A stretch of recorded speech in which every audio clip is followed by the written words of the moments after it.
Hello and welcome to the Art of Caro. In this video I'm going to be making a fancy nightgown to go with my fancy dressing gown. I noticed that my PJs doesn't really fit with my nightgown, so I wanted to make at least one sleeping garment that matched it. I am holding on to Soccer right now because otherwise he'll just sit by the door and meow meow meow. Yeah. So the pattern I'm gonna use for this is Folkwear 224 Beautiful Dreamer, it's called. So if I understand this correctly, this is based on a 1902 gown. So it's an Edwardian style. There's two different versions you can make, and I'm going to be making view B, and full disclosure, I've already made it, and I did the shorter version of the gown, and that didn't end up as I wanted it to, but I fixed it. But you can make a sort of a gown that goes all the way down to the floor, or a shorter version, and you can do two different colors for it. I want to make the one with the big V-shaped color in the back, so that's what I'm doing. And in the video I forgot to film when I cut out the pieces, and I also forgot to film anything about the fabric. So the fabric I used is a white cotton batiste, and the pattern pieces looks like so. And I cut out all the pieces that was meant for view B, and as I said, the shorter version of the hem length. And yeah, that's all the information I think you need before we get into the video, so let's just get started. I start out with making the pleats in the back.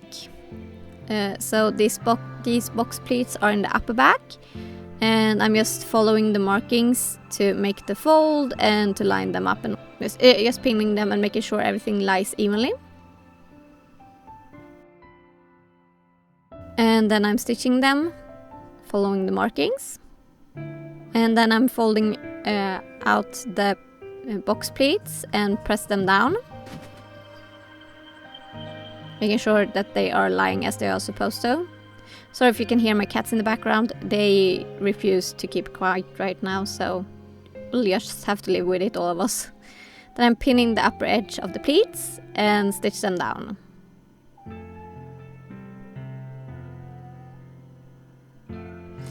And then I'm pinning the gores of the skirt of this to the back piece, wrong sides together, and then I'm stitching that with a 5mm seam allowance. Then I continue with pinning the side seams and the other side of the gore together, and also the shoulders. This is also wrong sides together because I'm going to make a French seam.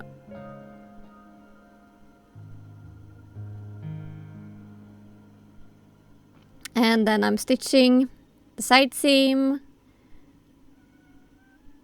the other side of the gore to the front,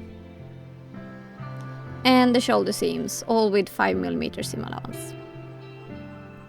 Then I'm turning it so right sides are together and pinning it again. Making French seams where the skirt is gored like this can be a bit tricky, but it's not that difficult. I'm pinning the shoulder seam as well. And then I'm stitching it using a 8mm seam allowance. I'm stitching first one side of the gore,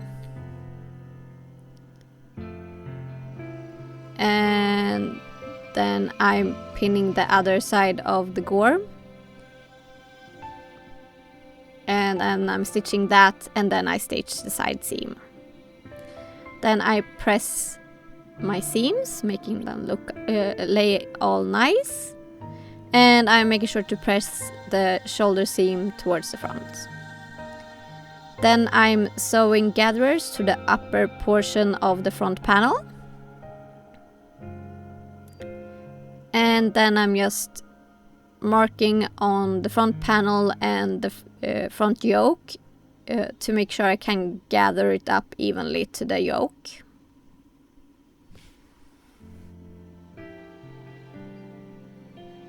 Then I'm gathering everything together after I pin it a bit.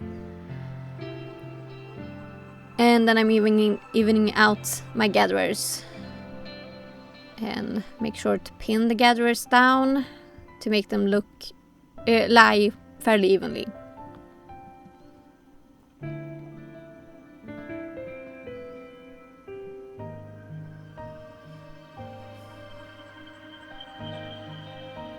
And then I'm stitching the front panel to the yoke using a 13mm seam allowance. And then I'm using a rolled hem foot to make a rolled hem on the upper edge of the frill. And then I'm making gathering stitches on the lower edge of the frill. And then I'm going to use the same method to pin the frill to the upper edge of the front yoke.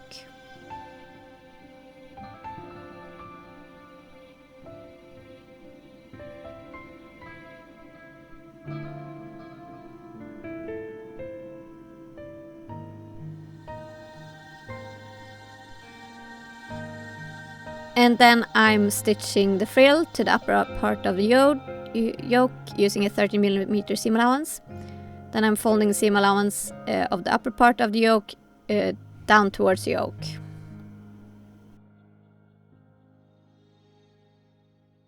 And then I'm folding down the seam allowance of the yoke facing and pressing it. Then I pin the lower part of the yoke facing to the lower portion of the yoke and stitch that together.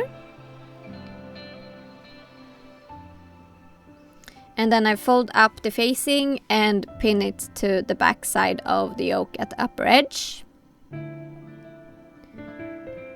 covering all the raw seams. And then I am basting down that edge, and then I'm just pressing it to make it a bit flatter to make it easier to hand sew down, as I'm doing now. And then after I've done this, I remove the basting. Then I'm pinning together the center seam of the collar, both for the facing and for the actual collar.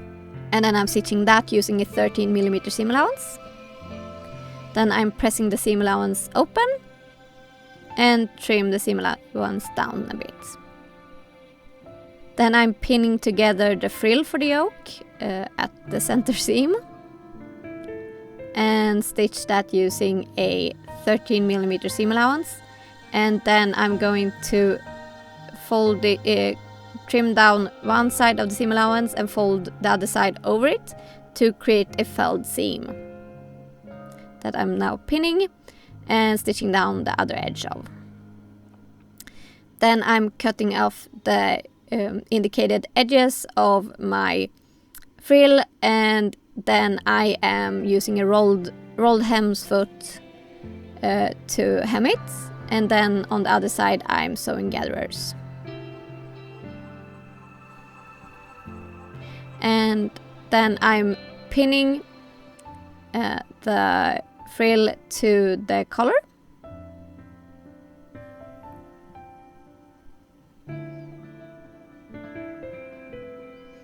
And that was a bit tricky, so I'm just fiddling around with that for quite a bit. Then I'm drawing up the gatherers.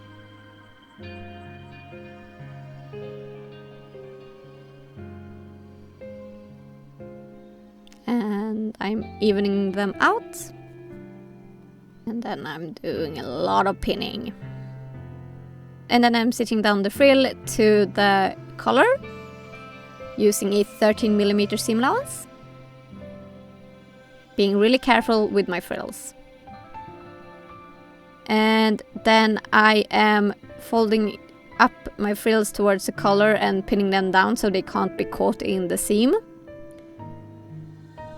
Before I pin the collar facing to the collar, right sides together.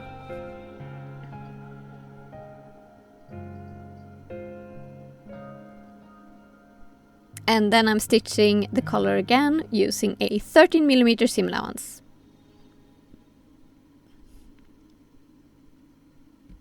And then I'm trimming the seam allowance.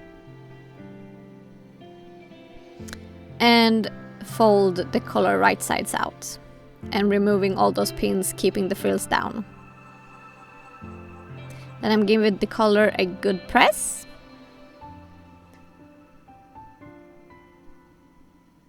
And then I'm pinning together the open edge of the collar. And then I'm just stay stitching down that opening, or maybe basing it, whatever you want to call it. Then I'm pinning the collar to the neck opening of the nightgown. And then I'm stitching those together. And then I'm pinning the center front panel to the front opening of the nightgown. And I'm doing it all the way up because I could slip it over my head.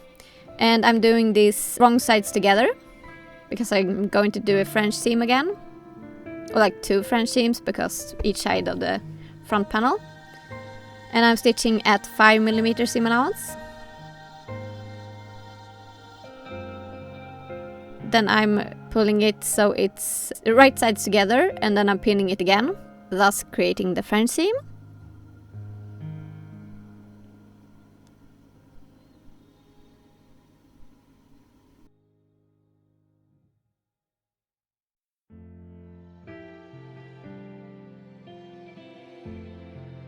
And I'm stitching this at 8mm seam allowance.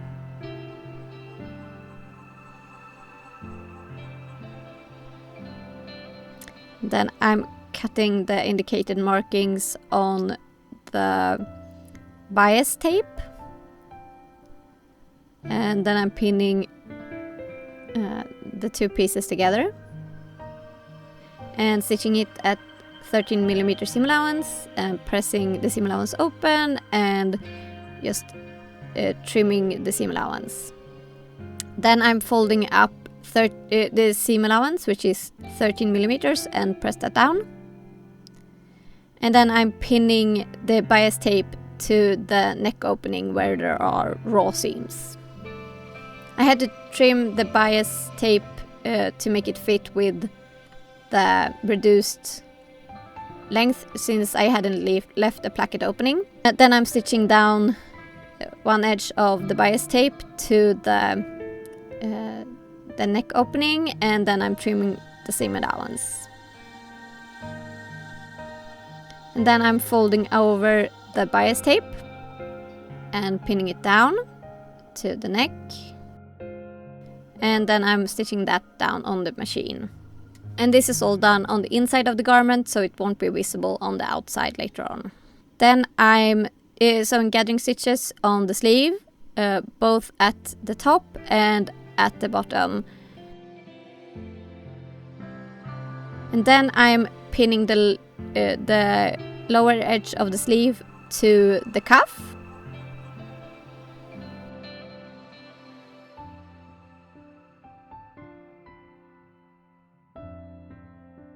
And then I'm stitching those together using a 13mm seam allowance.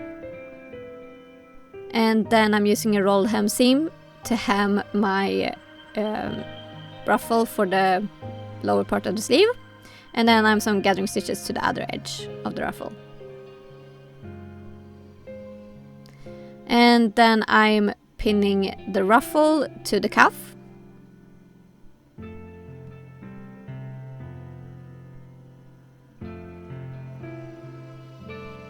And then I'm sewing the ruffle to the cuff using a 13mm seam allowance. And then I'm pressing the seam allowance on the ruffle edge of the cuff down towards the cuff. And after that I'm folding down the seam allowance on the upper portion of the cuff facing and press that with the iron. And then I'm pinning the facing to the cuff and stitch that, and then I'm pinning it to the upper edge of the cuff. Then I hand baste that. And then I'm giving it a bit of a press. And then I'm hand stitching down that upper edge of the cuff facing.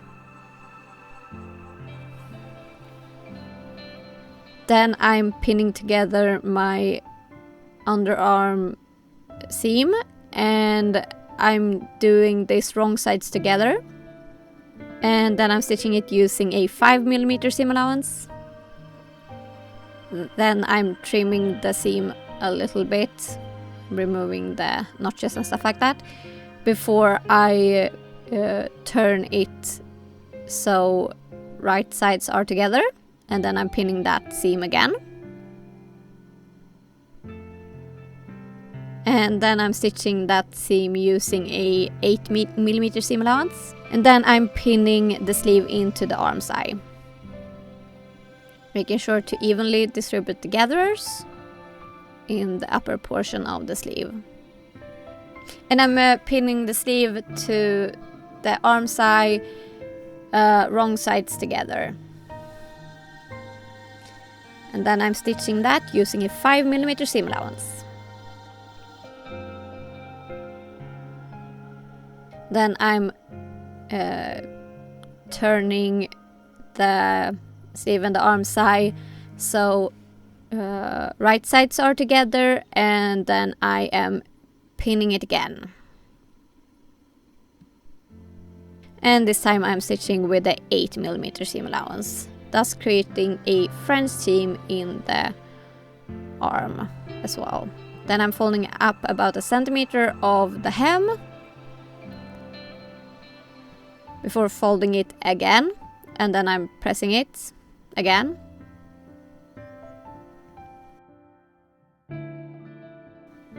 And then I'm pinning the hem. And then I'm just stitching down the hem.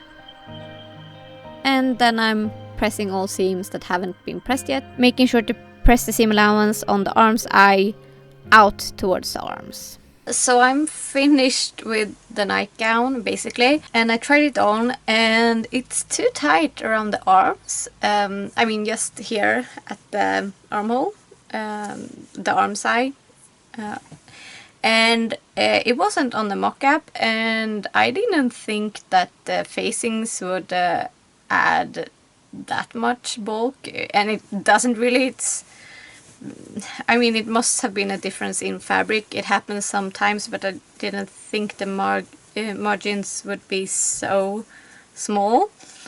But I'm pretty sure I can fix it. I'm just going to cut open the underside of the arm side and the side seam, just here a bit, and then I'm going to sew in a gusset that I've done that's shaped like this. Hopefully this will work. It's the first time I've done this, but I think it will be fine. So that's what I'm gonna do now, because while it fits fine, it's on the tighter side and it's not really comfortable for a nightgown, and if I want to wear it as an actual nightgown, I have to fix the problem. So I'm gonna do that now.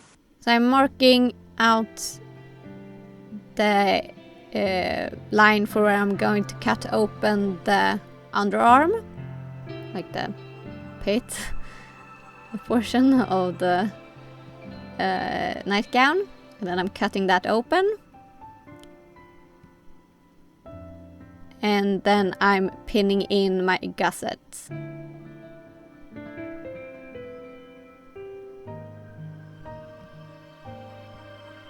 That has this kind of sort of almond shape, maybe I can call it. And then I'm stitching it using a 1 centimeter seam allowance. It was really tricky. I don't have any good explanations of doing this portion. So I pinned one side and I just sort of held it in place for the other side. I had to cut it some places to make the edges lie smoothly. It wasn't the easiest. Then I'm folding up the seam allowance on the sort of facing of my gussets and pressing that down. It wasn't easy as well, given this shape. Then I'm pinning that to keep the seam allowances in place before I baste them down. In any place I mentioned that I hand basted anything down, I later go in to remove the basting, even if I forget to show it on camera. And then I'm pinning the facing to the gusset seam allowance on the inside of the garment, making sure to cover all raw seams. This was also a bit tricky. Oh, I've already basted it down, so now I'm hand stitching the facing to the gusset. And then I remove the basting. So this is my nightgown. It's been through the wash because it had all the blue chalk markings on it and they really annoyed me, so I threw it in the wash because it was done and I was going to iron it to make it look nicer. And then I tried it on and it's too short. I don't like how short it is. And I picked the shorter version because I thought it would be long enough for my liking, since I am so short. But it's short. I thought it would be like closer to this length. So like this. Oh, by the way, this is my new mannequin. Take away the price tag. You can see it's from the secondhand shop, and it was really cheap for adjustable dress form, and it has this hem marker thingy on it, and it was my Christmas gift to myself, and I was so happy that I found it. But anyway, the nightgown, I wanted it to be closer to the floor, so like the middle, if you imagine it being long enough to cover half the distance left to the floor right now, and it's too short for that. I should have measured properly, but I didn't, so that sucks. So how I'm going to fix that is I have this. It was meant to be, it's the same fabric, same type of fabric.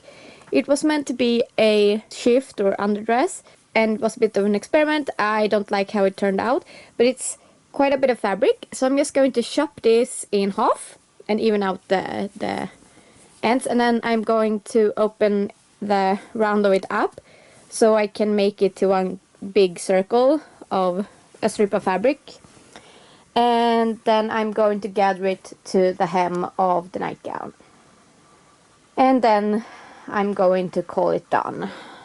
So I think that's going to match up with all the other frills and stuff. So I'm not super happy with how this looks.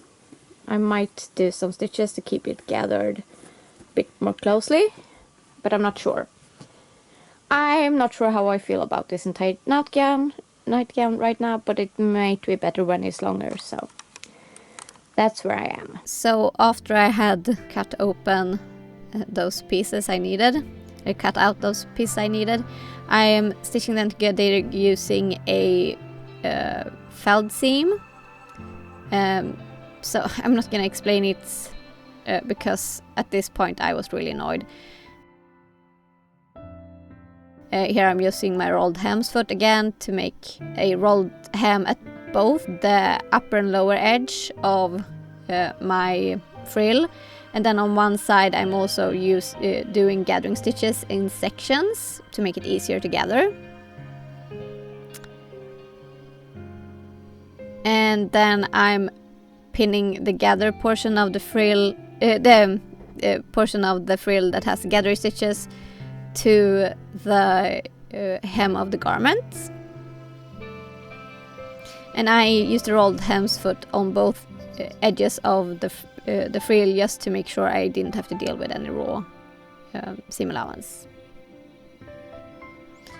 And gathering my frill to the bottom of the nightgown, and it's not gathered much at all, but it's a little bit gathered, and yeah, I'm happy with it. It could have been a bit more gathered, but I think it's fine. And then I'm stitching that together using a 1 centimeter seam allowance. Then I'm pressing my seam allowance up towards the garment and pin it down. And this is just to make it sure it won't lie weirdly when I'm wearing it, so it won't get uncomfortable if I'm wearing it to bed. And then I'm stitching down the seam allowance to keep it where I want it to be. And then I used some leftover fabric to make a really long belt. I just have a long strip of fabric that I'm folding over on the short side so it becomes a tube. Then I'm stitching on the short side and then along the long side, leaving a gap in the middle for turning. Then I'm trimming down the seam allowance and clipping the corners, and then I'm turning the tube right sides out. And that took a little while. I'm just going to give the waistband a quick press. I'm not gonna film it because I don't have the energy to set up the camera and all that. So just imagine me going to the ironing board. And then I'm top stitching all the way around the entire tube at 5mm, and that's my belt. And here's the finished nightgown.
And that's the finished nightgown.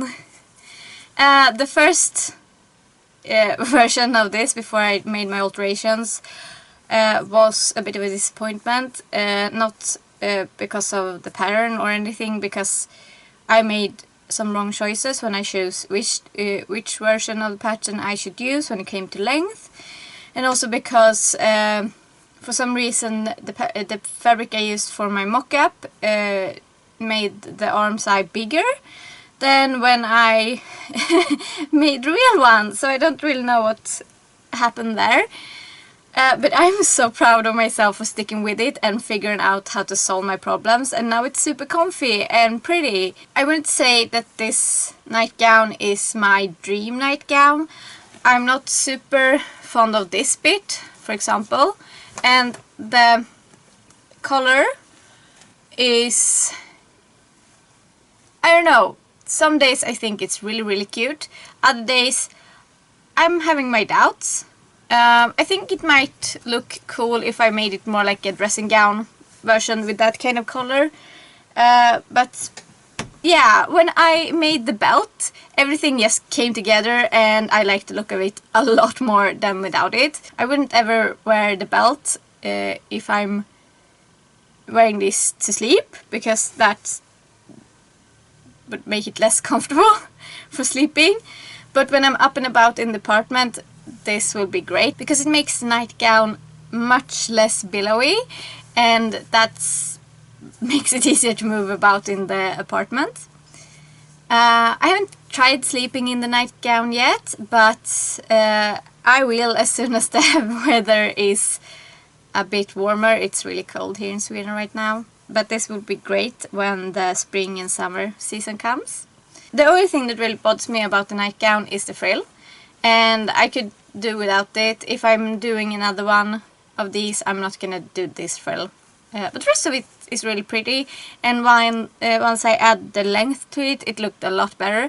I didn't at all like the shorter version. I thought it looked more childish than elegant, and I wanted to go for more of an elegant look to match the dressing gown. That's not to say that that look couldn't be really cute as well with the shorter version. It just wasn't what I had in mind, and that made me really disappointed, so that's why I didn't like it at all.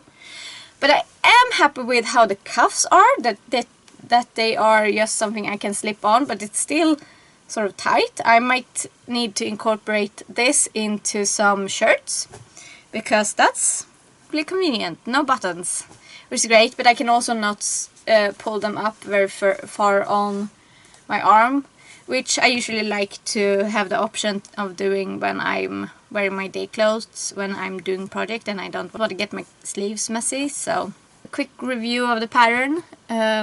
It was easy to follow, and all the things that didn't turn out correctly was on me, so it was nothing to do with the pattern. So I would recommend it if you want to make your own fancy nightgown. It's a very fun pattern to make, actually. Thanks so much for watching. If you enjoyed this video, please hit the like button. And if you want to see more of my videos in the future, you may want to subscribe and hit the notification bell. I would love some comments. I know I'm kind of bad at answering the comments. I have long spells where my social battery is just really low, and that make it hard for me to figure out how to respond. But I will always read your comments, and they make me so happy, and sometimes you give me feedback and ideas, and I love that. So I would really love it if you leave a comment. That's always amazing. May the stars shine upon your faces and have a glorious day. Thank you and goodbye for now.